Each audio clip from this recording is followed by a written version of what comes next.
Hello guys, welcome back to another episode here on European Confessions. If it is the first time for you finding our channel, please just subscribe and also hit the notification bell. So yesterday on Facebook I received this message. This message was from someone who was saying that he is quite an elderly man. He says that he is from Ghana in the Ashanti province, and he said that he migrated to Canada at a young age, somewhere in 1985. So he said that, hello, can you please post for me? I listened to that confession that you posted on that channel, and I also have a similar story.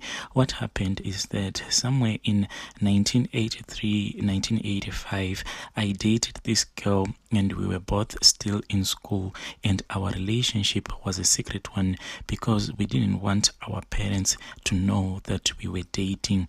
I then left the country to Canada to further my education, and by then there was no proper communication than these days.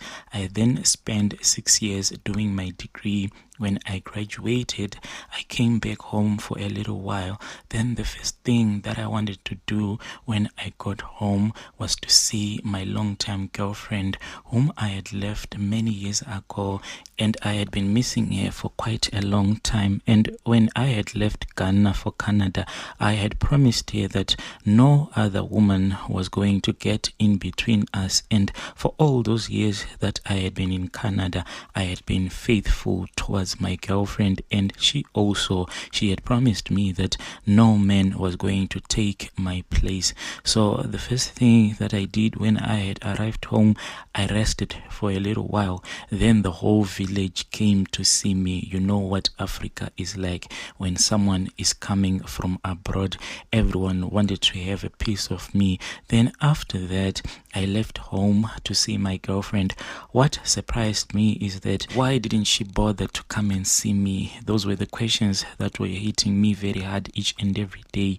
But from where I come from, we have this proverb that goes like this: news travels faster than the blowing wind. And I was pretty sure that she had heard that I had arrived in town, because ever since that I had touched down in Accra, I was the talk of the town. But why didn't she come to see me? I was scared that maybe she had been married off to another man because of poverty. Maybe she didn't have the patience to wait for me. Maybe she had children now. She was ashamed to see me. Back when I was still in Canada, I used to go to the theater and watch the play about Romeo and Juliet. So I had this perfect imagination of my girlfriend, whom I had left back home in Africa. But now that I was back home, my dreams were just shattered. I had bought quite a few romantic novels for her, but when I mentioned her name, it was as if I had said something that was not supposed to be spoken of.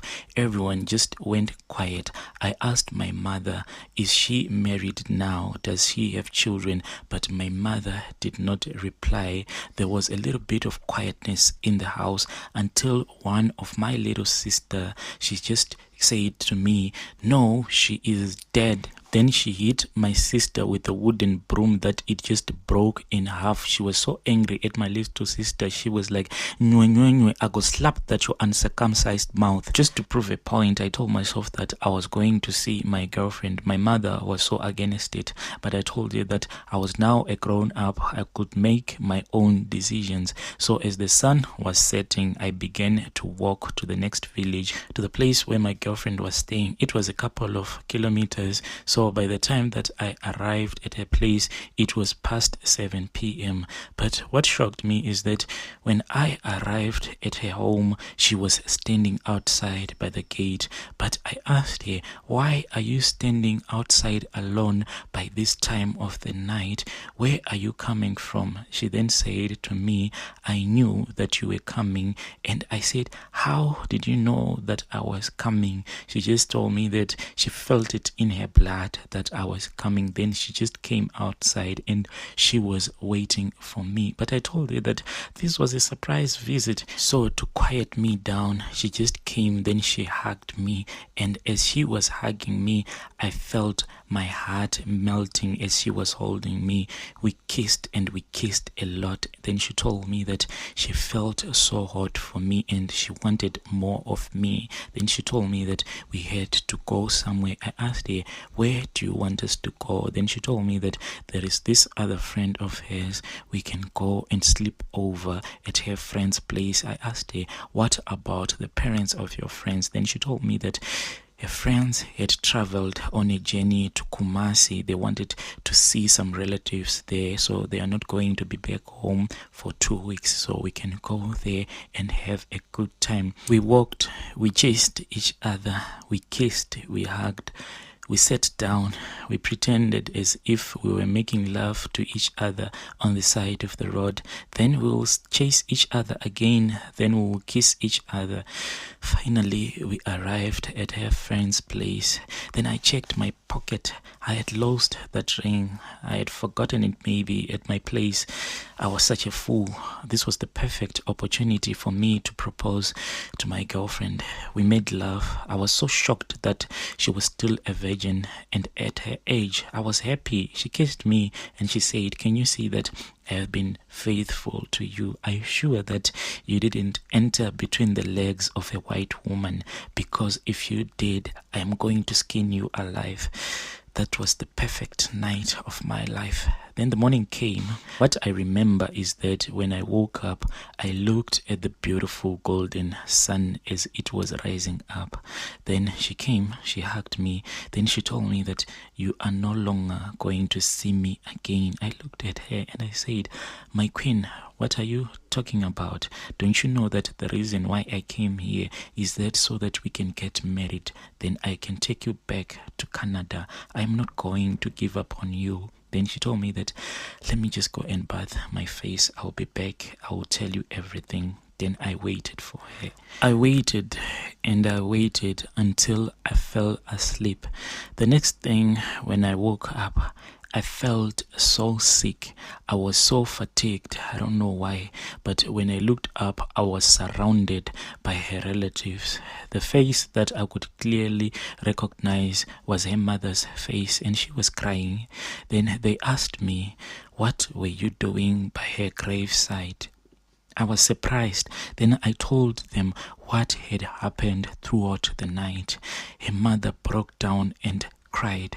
Then I was told that about 4 years ago she had gone out to look for firewood. As she was looking for firewood, they say that she might have stepped over a snake. Then that snake bit her on the leg. By the time that they found her, she was already dead. I cried as I looked at her grave. I wondered. I was taken to the traditional healer. I was cleansed. Then I came back here to Canada. But I kept on dreaming about her. Almost each and every night I would have a dream, and in her dream she would be standing next to her little sister. I told my parents that I had been having this dream, and this dream, no matter what I do, it keeps coming back. Then they had to go and consult. Then I was told that the spirit of my girlfriend wanted me to marry her little sister. It's quite a long story how I ended up marrying her little sister. Someone can actually write a movie about my story. I ended up marrying her little sister. I was so shocked that I made love with a ghost. Up until today, sometimes when I look at my wife, I feel guilty because deep down I truly know that the person that I wanted to marry was her sister who passed away. Dear listeners, this was a story that was shared to me on Facebook. Please tell me what you think about this story in the comment section. Let's meet again in the following episode.